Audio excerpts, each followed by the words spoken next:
Hello tout le monde et bienvenue sur le podcast Optimiste et Zen. Je suis Aurore, la fondatrice d'Optimiste et Zen et je suis coach en développement personnel et professionnel. J'ai créé ce podcast afin de vous aider à vous détendre et à développer votre bienveillance envers vous-même. Chaque semaine, vous retrouverez des épisodes pour vous détendre et vous donner de l'énergie avant de commencer votre journée, ou alors vous apaiser le soir avant de dormir, vous donner les clés pour reprendre le contrôle de votre mental et de votre vie au quotidien. Nous travaillons ensemble pour que vous réussissiez à gérer vos émotions, votre stress et à booster votre confiance en vous. Hello les optimistes! Aujourd'hui, on va parler de comment aider quelqu'un qui ne veut pas l'être. C'est une question qu'on m'a posée sur Instagram. Alors, dans cet épisode, nous aborderons notamment le sujet de l'addiction à un moment donné dans l'épisode. Donc, si vous avez un passif sur ce sujet, il est préférable de ne pas l'écouter. Le but est d'éviter tout déclencheur. Une personne de votre entourage est en détresse, donc sans forcément parler d'addiction là, juste elle va mal, elle n'est pas heureuse. À votre avis, elle pourrait changer plusieurs choses qui lui permettraient de l'être beaucoup plus, de se sentir mieux, d'être heureuse, mais tout est toujours dans la perception. Déjà, pourquoi est-ce que vous avez envie d'aider cette personne? Est-ce que la personne vous a formulé qu'elle avait besoin de votre aide? Là déjà, c'est la première question à se poser. Quand on commence à vouloir aider quelqu'un, absolument, il faut comprendre déjà est-ce qu'elle nous l'a demandé, et ensuite, pourquoi est-ce qu'on veut changer cette personne? Quel est notre avantage personnel à la changer? Qu'est-ce qu'on en retire? L'information la plus importante, c'est qu'on ne peut pas changer quelqu'un qui ne veut pas changer. Alors attention, petit coup à l'ego, personne ne changera jamais pour vous. Et à l'inverse, vous ne changerez jamais pour quelqu'un d'autre. Pourquoi? Car on change uniquement si on y trouve un intérêt. Le ratio charge du changement versus les bénéfices doit être beaucoup plus intéressant pour nous, sinon on n'a pas envie de faire l'effort. Et les autres, c'est pareil. Et notre perception peut nous dire que l'intérêt pour la personne est plus grand, mais c'est pas pour autant que la personne le voit, et c'est pas pour autant que la personne est d'accord avec ça. Elle peut trouver que le ratio, justement, charge de changement et bénéfice n'est pas assez important, que les bénéfices qu'elle va en tirer à ce changement ne sont pas intéressants. Ça peut fonctionner pour plein de choses. Par exemple, une personne qui va avoir besoin de maigrir pour sa santé. Par exemple, en termes de santé, effectivement, c'est quand même beaucoup plus intéressant qu'elle soit en meilleure santé, qu'elle aille bien et qu'elle se sente mieux en fait. Sauf que la personne, elle se sent pas forcément mieux en maigrissant. Peut-être qu'elle a des avantages que vous ne voyez pas, peut-être qu'elle a un intérêt de son entourage, peut-être que son entourage s'occupe plus d'elle, peut-être qu'elle a besoin d'être assistée pour différentes choses et que ces choses-là lui plaisent finalement. C'est pas conscient, c'est pas de la manipulation, c'est juste qu'elle est bien dans cette situation. Et que si elle perdait toute cette attention en guérissant, alors dans ces cas-là, elle ne voit pas l'intérêt puisqu'elle comprend pas ce qui pourrait être plus intéressant pour elle derrière. Et le fait d'être en bonne santé n'est pas un poids suffisamment important pour elle. Donc là, je vous fais vous mettre à la place de quelqu'un d'autre. Ça peut fonctionner pour plein d'autres exemples, mais on va rester juste sur celui-là pour le moment. Alors dans ces cas-là, comment est-ce qu'on peut vivre cette situation en fait? C'est pas toujours facile de faire face à quelqu'un qui est malheureux. Alors déjà, on va avoir plusieurs options. Soit c'est une simple passe, et la personne en face de nous en fait a juste besoin d'être reboostée. Ou alors c'est quelque chose qui dure un petit peu plus longtemps. Dans ces cas-là, on écoute la personne, on la soutient, mais on se protège aussi. Vous n'avez pas à prendre et à ramener les problèmes des autres, vous n'avez pas à les éponger.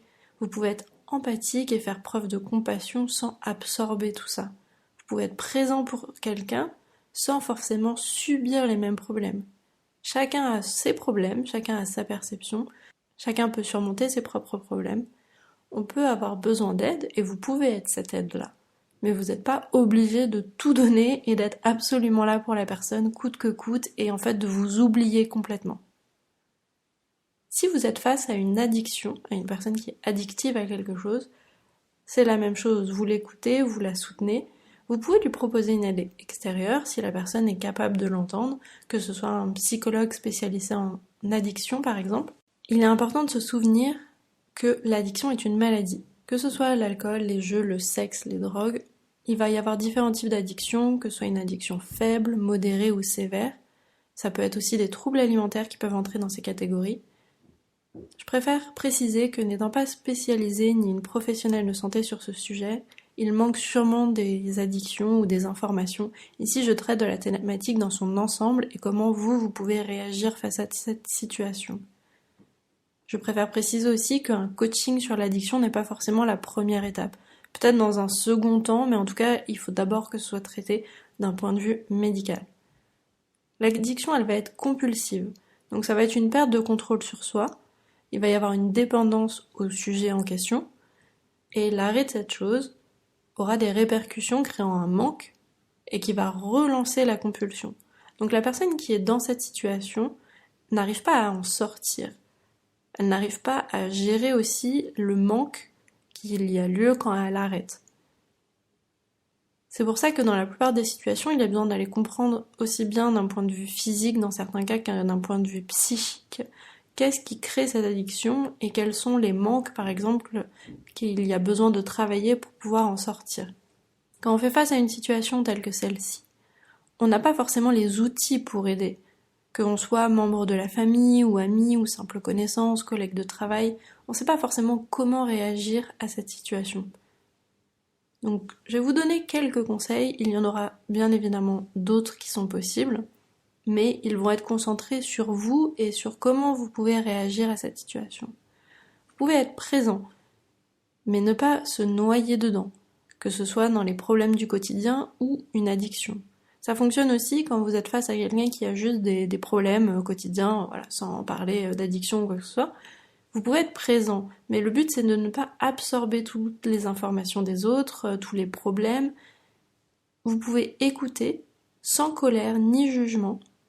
C'est important aussi de comprendre si vous êtes en colère et si vous jugez cette situation. En fait, qu'est-ce qu'elle vous cause à vous? Est-ce qu'il y a une répercussion qui vous touche? Est-ce que vous ne comprenez pas la personne en face de vous? Donc là, vous devez plus travailler au niveau de l'empathie et vous demander qu'est-ce que je peux faire? Mais si je me mettais à la place de cette personne, quelle est sa perspective de la situation? Quels sont ses avantages, ses inconvénients? Quel est son passif? Quelle est son histoire? Toutes ces informations peuvent vous aider à mieux comprendre et à rentrer dans l'empathie et du coup à apaiser cette colère ou ce jugement. S'il y en a, il est vraiment important d'aller le comprendre parce que ça veut dire que vous perdez peut-être quelque chose, que vous n'y gagnez pas quelque chose au fait que la personne ne change pas. Peut-être que son inconfort vous met mal à l'aise. Peut-être que le fait que la personne soit triste vous met mal à l'aise. Mais ça, c'est à vous, en fait. Que la personne règle ses problèmes ou pas, c'est son problème à elle. Par contre, votre réaction et votre interprétation de cette situation, ça, c'est à vous et vous-même de pouvoir le gérer. Ne pas entrer dans un rôle de responsable, que ce soit une position de parent envers quelqu'un, que ce soit une situation où on se gère, en fait, on devient garant de la personne, on devient son surveillant. Là, on rentre dans un triangle de Karpman. Donc en fait, un triangle de Karpman va y avoir 3 positions. C'est des positions qu'on va avoir entre 2 personnes. On peut être soit la victime, donc on a le problème, soit on peut être persécuteur, et dans ces cas-là, en fait, on persécute la victime, soit on devient le sauveur et on va absolument aider cette personne.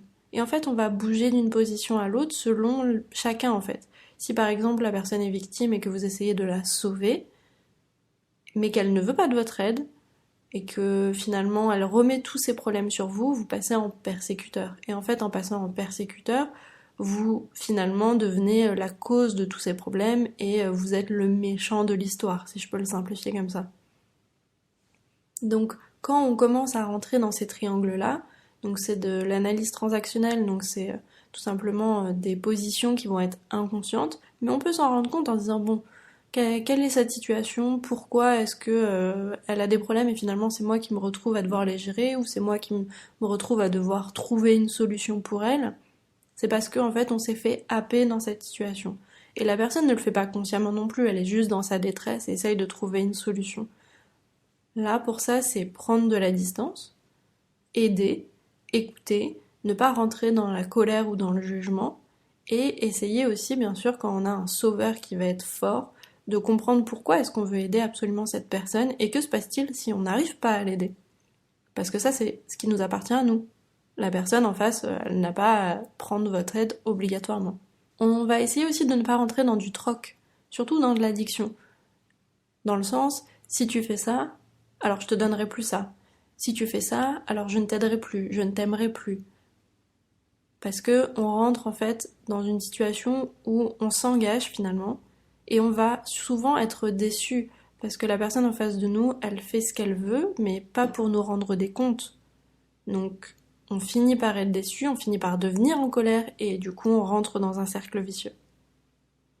Ce qui est important dans ces situations, c'est de se préserver.